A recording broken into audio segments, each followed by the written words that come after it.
चलो हिंदी में क्या पढ़ना है अपन को?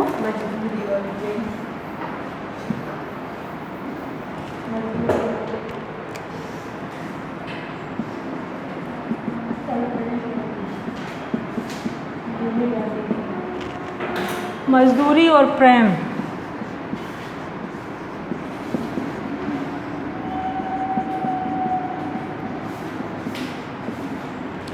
ठीक है, तो ये किसने लिखा है? सरदार पूर्ण सिंह ने। तो उनके बारे में छोटा ही सा परिचय दिया है इनका, ज़्यादा बड़ा भी नहीं दिया, पूरा ही पढ़ लेना इसको, है ना। कि सरदार पूर्ण सिंह का जन्म सलहड़गांव जिला एबटाबाद में सन 1881 में हुआ था। पाकिस्तान के थे ये, है ना। द्विवेदी युगीन निबंधकारों में पूर्ण सिंह का महत्वपूर्ण स्थान था। हाई स्कूल परीक्षा उन्होंने कहाँ की थी? रावलपिंडी में उत्तीर्ण की थी। बाद में उच्च अध्ययन के लिए जापान गए। निबंधों में उपदेशात्मक के साथ साथ मानवीय आदर्शों की गंध भी मिलती है, मतलब खुशबू मिलती है। गंध मतलब खुशबू मिलती है। इनके प्रमुख निबंध हैं कन्यादान, पवित्रता, आचरण की सभ्यता और सच्ची वीरता। भाषा एवं भावों का अद्भुत समन्वय इनके निबंधों में मिलता है। मानवीय गुणों के पक्षधर पूर्ण सिंह जीवन की सच्चाई को यथार्थ में धरातल पर आंदोलित करके इनकी मृत्यु कब हुई? 31 मार्च 1931 में। मतलब ये क्या करते हैं कि जो ज़िंदगी की सच्चाइयाँ होती हैं उसको आंदोलनकारी बनाकर सबके सामने पेश करते हैं, जिसकी तरफ कोई ध्यान देता ही नहीं है। जैसे कि एक मज़दूर होता है, मज़दूर क्या बनाता है? घर बनाता है, बड़े बड़े महल बनाता है, लेकिन बेचारा कभी उसमें निवास कर पाता है? उसके खुद के घर कैसे होते हैं? अधिकतर कच्चे ही होते हैं, है ना। तो इस निबंध में मजदूर और प्रेम को केंद्र में रखकर मानवीय संवेदनाओं को रेखांकित किया गया है। मानवीय संवेदनाएं मतलब वेदना मतलब होता है तकलीफ, है ना। तो सभी की तकलीफ़ों को इसमें शामिल किया गया है। जीवन के यथार्थ साक्षात्कार करने वाले, चाहे वह श्रमिक हों, किसान हों या गड़रिया। गड़रिया समझते हो? जो गाड़र पालते हैं जिससे ऊन प्राप्त होता है, क्या बोलते हैं उसको इंग्लिश में? भेड़। हाँ, सीप जो पालते हैं उनको क्या बोलते हैं? गड़रिया। व्यक्ति लेखक में सहजता से प्रत्येक के मर्म को छुपा हुआ श्रम की साधना में रत, सुख दुख, संघर्ष, परिणति, अभाव, पूर्ति, खुशी, रंज, गंभीरता को आत्मसात करते हुए उन्होंने अनुभूतियों को प्रभावशाली चित्रांकन किया है। किस किस चीज़ का किया है उन्होंने? श्रम का, दुख दर्द का, संघर्ष का, परिणति मतलब होता है प्रताड़ना, अभाव मतलब कमी, पूर्ति मतलब पूरा होना, खुशी, रंज मतलब होता है गम, रंज मतलब दुख होता है, ठीक है। गंभीरता को आत्मसात करते हुए उन्होंने क्या किया है? प्रभावशाली ढंग से इसको उभारा है, मतलब चित्रांकन किया है। लेखक ने लोकहित को सर्वोपरि मानते हुए श्रम की महत्ता भलीभांति प्रतिपादित की है। व्यक्ति, समाज और विश्व की सुख सुविधाओं का मूल आधार सकारात्मक परिवर्तन या प्रयास, कर्म और कर्मठता में ही संबंध। सकारात्मक क्या होता है? सकारात्मकता क्या होती है? सच्चाई, है ना। सकारात्मक मतलब पॉजिटिव थिंकिंग, ठीक है। तो शांति का मंत्र सिर्फ श्रम, श्रमिक और उनकी शक्ति पर ही सिद्ध हो सकते हैं। श्रम से सच्चा आनंद प्राप्त होता है। श्रम की सच्ची पूजा के समान श्रम, चाहे खेती हो, ईंट का हो, पत्थर का हो, लकड़ी का हो, लोहे का हो, संपूर्ण श्रम कभी महात्मा योगी या विद्वान की साधना में कम, मतलब महात्मा योगी विद्वान की साधना से कम नहीं होता। एक योगी है जो कि सब कुछ त्याग के बैठा है, तकलीफें सह रहा है ना, धूप गर्मी का उसे एहसास नहीं होता, तो श्रम को उससे ही उन्होंने तुलना की है। हल चलाने वाले का जीवन। हल चलाने वाले और भेड़ चराने वाले प्रायः स्वभाव से ही साधु होते हैं। साधु मतलब सरल स्वभाव के होते हैं, है ना, सीधापन होता है उनमें। हल चलाने वाले अपने शरीर का हवन किया करते हैं। खेत में उनकी हवनशाला है। उनके हवन कुंड की ज्वाला की किरणें चावल के लंबे और सफ़ेद दानों के रूप में निकलती हैं, है ना। क्या कहा है कि जो खेत होता है वह क्या है? उनकी हवनशाला है।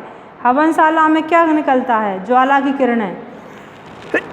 ज्वाला की किरणें धूप से कहा है उन्होंने। और जो फसल होती है उनको गेहूँ चावल के दाने बताया है। गेहूँ के लाल लाल दाने इस अग्नि की चिंगारियों की डालियों सी हैं। मैं जब कभी अनार के फूल और फल देखता हूँ तब मुझे बाग के माली का रुद्र याद आ जाता है। मतलब उसके अंदर अनार के जो फूल और फल होते हैं कैसे होते हैं? लाल होते हैं ना।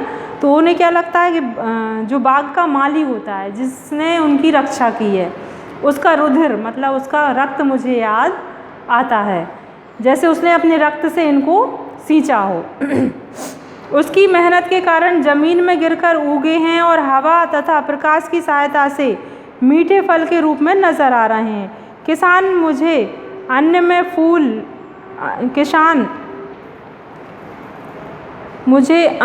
फूल, फूल में फल में आहुति हुआ सा दिखाई पड़ता है। मतलब मुझे किसान कैसा दिखाई पड़ता है? अन्न में फूल के जैसा, फूल में अन्न के जैसा और फल के जैसा। मतलब ऐसा लगता है अपनी कुर्बानी उसने इन चीज़ों में दी हो, अपने आप को समर्पित इसमें कर दिया हो। तो मुझे इन चीज़ों में क्या दिखता है? किसान दिखता है।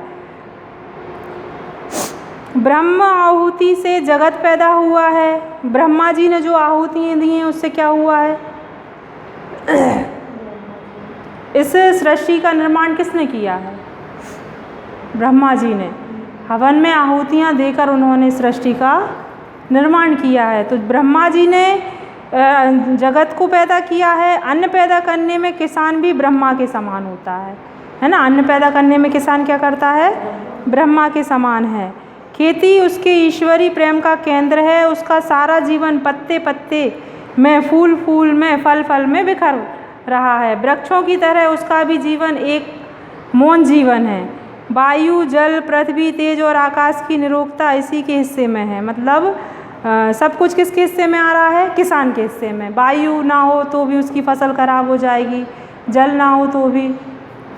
सब किसके हिस्से में आ गया? किसान के हिस्से में। विद्या यह नहीं पढ़ा, जप और तप यह नहीं करता, संध्या वंदना आदि इसे नहीं आते। मतलब वह क्या करता है? पढ़ता नहीं है, जप तप नहीं करता, संध्या समय की पूजन नहीं करता, ज्ञान ध्यान इसे पता नहीं है, मंदिर मस्जिद गिरजे से इसे कोई सरोकार नहीं है। मतलब ये वह वहाँ नहीं जाता, नहीं केवल साग पात खाकर ही ये अपनी भूख निवारण कर लेता है। ठंडे चश्मों और बहती नदियों की शीतलता जल से इसे अपनी प्यास बुझा लेता है। प्रातः काल उठकर यह अपने हल बैलों को नमस्कार करता है और खेत जोतने चला जाता है।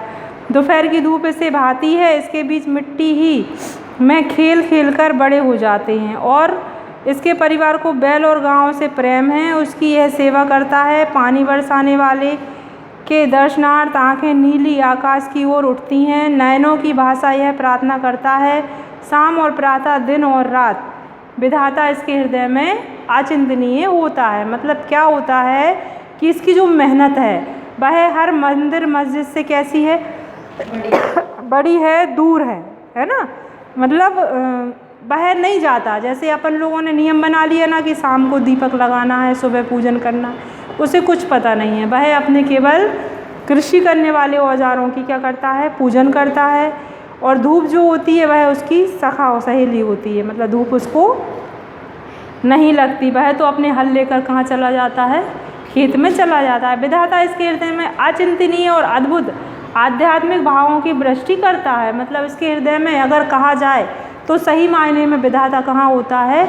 इसी के हृदय में होता है कि वह भले ही उसको मनाने नहीं जा रहा लेकिन वह निवास कहाँ कर रहा है? उसके ही मन में। क्यों? क्योंकि वो संसार के लिए अन्न उगा रहा है। अगर वो अन्न नहीं उगाएगा तो हम खाएंगे क्या? तो वह जो मेहनत कर रहा है वह विधाता को दिखती है। कल पढ़ें इसके बाद।